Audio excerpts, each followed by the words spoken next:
ባለፉት 5 ዓመታት ኢትዮጵያ ውስጥ በነበረው የግሪን ሌጋሲ እንቅስቃሴ በጣም በርካታ ውጤት አግኝተንበታል።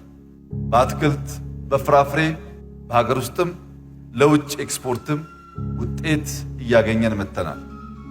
ይህንን ልምምድ ማስፋት በእጅጉ አስፈላጊ መሆኑን እንደ ከዚህ ቀደሙ ሐሳብ ሳይሆን ራሱ ተግባር የሚናገረው ጉዳይ ስለሆነ በዚህ ዓመት ያስቀመጥነውን ግብ ለማሳካት መላው ኢትዮጵያውያን በከፍተኛ ዲሲፕሊንና ርብርብ እንደ ከዚህ ቀደሙ የመትከል ስራችንን እንሰራለን።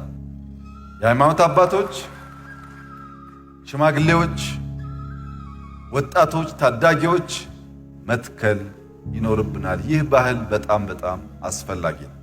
ይህን ማድረግ ስንችል ኢትዮጵያ የራሷን ህልም ፈታ ሌሎች የምትተርፍ ትሆናለች።